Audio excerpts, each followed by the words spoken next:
Hello children, today I am going to teach you Genesis term 3 lesson 1. Lesson 1, our landforms. We live on a land but it does not look the same all over the earth. On our earth we observe land in a different form as given below. Plains, mountains, hills, valleys, deserts, plateaus, islands. प्यारे बच्चों, हम सब जानते हैं कि हम lands के ऊपर रहते हैं और ये लैंड कहीं पर भी पूरी पृथ्वी के ऊपर सिमिलर या सेम नहीं होती है. लैंडफॉर्म्स, डिफरेंट लैंडफॉर्म्स की में ऑब्ज़र्व कर सकते हैं, जैसे कि plains, mountains, hills, valley, deserts, plateaus और आइलैंड्स की फॉर्म में. तो आइए हम पहले पढ़ते हैं plains. Plains are the areas where the land is even and flat. Crops grown easily in the plains. Most of the peoples prefer to live in plains. Most of the forests are found in plains. Plains वो area होता है land का जो flat होता है और जहाँ पर हम ईजिली क्रॉप को ग्रो कर सकते हैं और जहाँ पर पीपल्स रहना पसंद करते हैं. यहाँ पे फॉरेस्ट भी पाया जाता है. Mountains and hills, tall and highlands that are uneven and rocky having a conical peaks or the tops are called hills. Very high hills are called mountains. Life on the hills and mountains are not easy and smooth. Usually mountains are very cold and their tops or the peaks are often covered with snow. Stay forming is done on the slope of the hills and the mountains. इसके बाद हम आते हैं mountains और hills पे. High land और जो toll lands होती हैं वो अनइवन और रॉकी होती हैं और उनके जो पिक्स होते हैं वो कॉनिकल्स होते हैं. इनको हम हिल्स कहते हैं और यही हिल्स हैं जब और ज़्यादा हाई हो जाते हैं तो इन्हें माउंटेन कहा जाता है. यहाँ पर हिल्स और माउंटेन पे लाइफ इजी और स्मूथ नहीं होती है क्योंकि वहाँ पर ऑलवेज कोल्ड होता है और ज़्यादातर ये स्नो से कवर्ड होती हैं और यहाँ पर स्टेप फॉर्मिंग की जाती है. जैसे आप यहाँ पे पिक्चर में देख सकते हैं स्टेप फॉर्मिंग है, ये स्लोप्स में की जाती है. नेक्स्ट वन आता है valley. A lowland between the two hills or the mountains are called valley. Rivers flow through the valleys. Many thick forests are also found in the valleys. Crops are grow easily here. Many peoples live in valleys. दो hills या mountains उनके बीच की जो land होती है उसको valley कहा जाता है. कई बार वैलीज के अंदर के बीच में से रिवर भी फ्लो होती है और कई बार इनके बीच में फॉरेस्ट भी पाया जाता है और यहाँ पर क्रॉप भी इजीली ग्रो की जाती है. बहुत से लोग वैलीज में रहते भी हैं. नेक्स्ट वन आता है desert. A land area of a sandy and dry land in a place is known as desert. A desert is a place where there is a little water and vegetation. So life is not easy here. Some green patches of the land with the water and vegetations are found in the desert. These are called oases. People in a desert live near the oasis. The Thar desert in Rajasthan is the largest desert in India. Desert वो area होता है जहाँ पर sand और dry land पाई जाती है और ये प्लेन्स का ही एरिया होता है. प्लेन्स पे जो सैंड और ड्राई लैंड होती है उसी को हम डेजर्ट कहते हैं. डेजर्ट में बहुत ही कम पानी और वेजिटेशन पाया जाता है इसलिए यहाँ पे लाइफ है वो इतनी इजी नहीं होती है.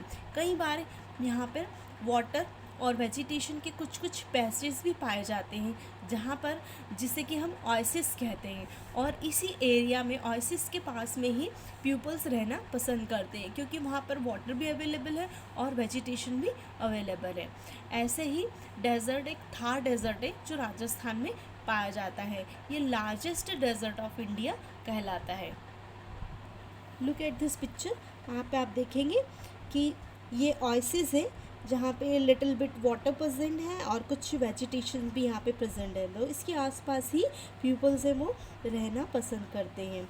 और अगर हम थार डेजर्ट देखेंगे तो थार डेजर्ट है ये इस तरीके का होता है जहाँ पे कि सैंड और ड्राई लैंड प्रेजेंट होती है। नेक्स्ट वन आता है plateaus. Plateaus are the landforms that are flat on the top and slanting on the sides. We can also say that the highlands with a flat top is known as plateaus. A plateaus is also known as a tablelands because its flat top looks like a tabletop. Look at this picture.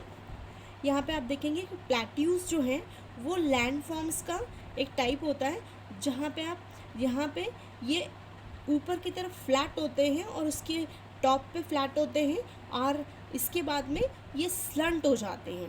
इसकी जो sides होती हैं वो कैसी होती है, slant sides होती हैं। ओके, और इसीलिए इसे हम क्या कहते हैं, प्लेट्यूज कहते हैं।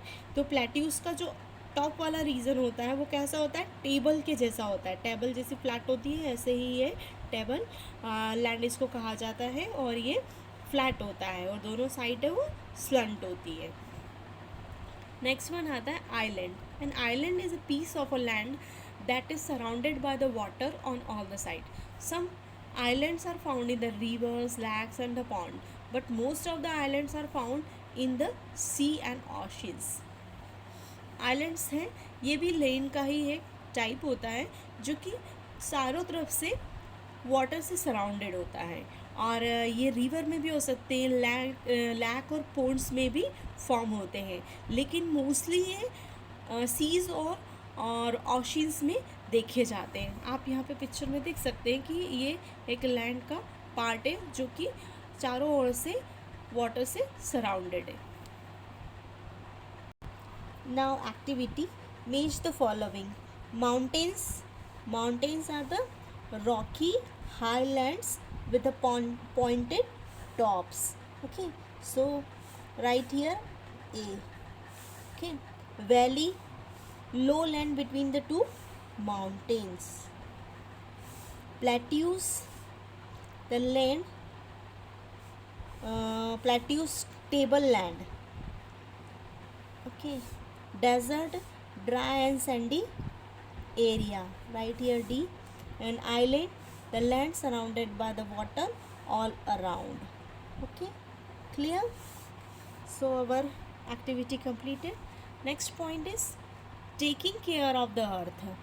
The various landforms occur naturally on the earth, but the human beings have made changes in these landforms for their comforts and utility. Due to the ever changing population, human beings are cutting down forests to construct the building to plant new cities and towns. Landforms naturally तो अर्थ के ऊपर अपने आप ही बनती हैं, but human being हैं आजकल उसमें लैंडफॉर्म्स पे अंदर चेंजेस अपनी यूटिलिटी और अपने कंफर्ट्स के हिसाब से उसमें चेंजेस करने लग गए हैं। और वो क्यों किए हैं वो हम देखते हैं। जैसे कि पॉपुलेशन इंक्रीज़ होने लगी तो उन्होंने क्या किया, फॉरेस्ट को कट करना स्टार्ट कर दिया और फिर उससे बिल्डिंग कंस्ट्रक्ट की उन्होंने उस एरिया में, और साथ में ही उन्होंने न्यू सिटीज़ और टाउन्स को डेवलप किया। Human beings have laid railway tracks by clearing greenlands on the forest. Many tunnels have also been made through the mountains. Human beings ने रेलवे ट्रैक से फॉरेस्ट को कट करके और वहाँ पे डेवलप कर दिए। इसके अलावा उन्होंने माउंटेन्स को भी कट करके और टनल्स बना लिया। Large area of the agriculture land is being converted into the industrial area and township. Agriculture land का जो लार्ज एरिया है उसको भी कन्वर्ट करके इंडस्ट्रियल एरिया और टाउनशिप डेवलप कर ली गई है। Harmful pesticides are being used to increase the production of crops. Pesticides, harmful pesticides को यूज़ करके और क्रॉप्स की प्रोडक्शन को इंक्रीज़ किया गया है। All this activity affect the quality of the land. Our land is getting polluted and we should try to protect our landform by doing some activities.